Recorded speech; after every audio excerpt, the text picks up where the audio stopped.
Welcome everyone. We are here in Dubai. We are at the Burj Al Arab hotel. If you haven't seen it, it's the cool sail hotel, so that's pretty cool. We're here for some meetings and to enjoy the city. And I figured it would be good to talk about the opportunities in Dubai. So Dubai is a very interesting place because, you might say that in a lot of the world right now, there's kind of a socialist, anti-wealth trend. And Dubai, of course, is run by a monarchy, and so they definitely don't have that. So let's talk about what there is in people who want to do something corporate, etc. So you have 0% corporate tax here, which is fantastic. There's basically three types of companies you can do. Now, it gets really complicated, but initially you have international offshore companies, and those are they're not so popular anymore. Back in the day, you might have heard about RAC companies, which were based off BVI law.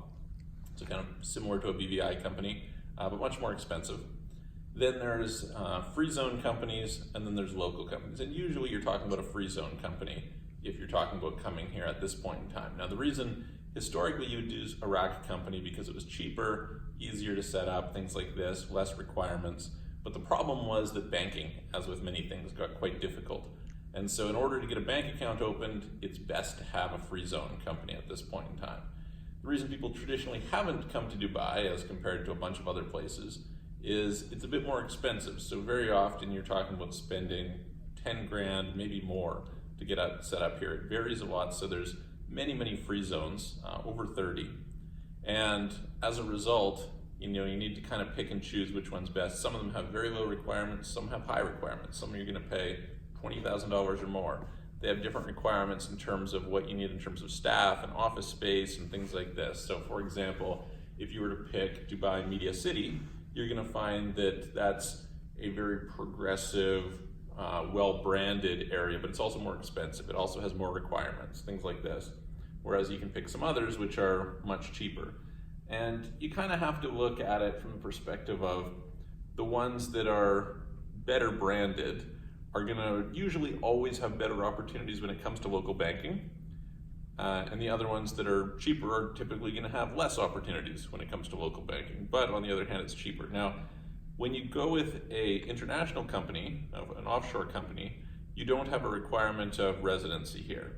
When you go with a free zone company, you do get the ability to have visas with the company, which is fantastic. And to maintain that visa, you have to visit Dubai every 6 months just for a day.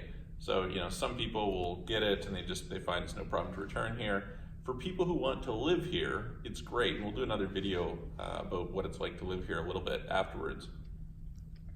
The appeal is, of course, it's genuinely zero tax, right? You can have local banking. Local banking is, I wouldn't say it's good. It's okay. It's gotten more challenging over the years. You have quite a few banks, both international and domestic here.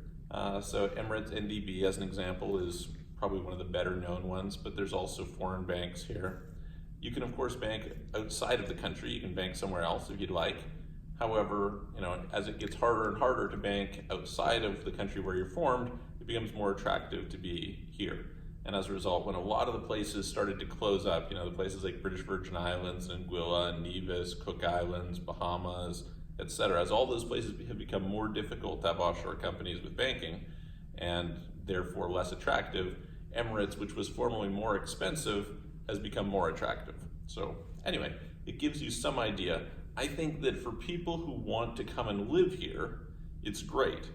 So the ability to get a visa super easily for fairly inexpensive, even though it's temporary. Now they just like a couple days before making this video, they announced that they now have a permanent residency program. So it is possible now. They didn't used to. It used to be 2- and 3-year visas you could get. They just added this year 5-year and 10-year visas, and now they've added permanent residency. So that's a big change for Emirates, and probably is going to be quite positive because what you'll find if you come here is that it's very transient, it's very temporary. People are coming here knowing that they're eventually going to leave. And this permanent residency should, in theory, put you into a position where you can much more easily establish a home and a presence here, etc. They do have 5% VAT, but of course, it's not applicable in a lot of different situations, so not a big deal in that regard. The personal tax is also 0%. So if you can be resident here, and if your company can be resident here, again, depending on, of course, assuming the business is here, you can be in a genuinely zero tax position. So if somebody's making, say, $1 million, $2 million, $5 million a year, that's a pretty big savings over most of the other options, provided you're willing to live in Emirates. And again, we'll talk about that in a future video. You can check it out. So the process is fairly simple to get set up. It doesn't take very long, so that's something else to consider. It's not a very lengthy process. The banking, of course, as always, banking is a little more complicated. It takes a little bit of extra time. The quality of relationship managers at the banks varies quite a lot, so having a good relationship manager certainly helps. Dubai is a country where there's still a lot done based on connections, etc. And so having those connections is really helpful. So anyway, if you have further questions, you can reach out to us, you can talk to us, you can reach out for anything actually, and we hope to talk to you soon. We'll see you on the next video.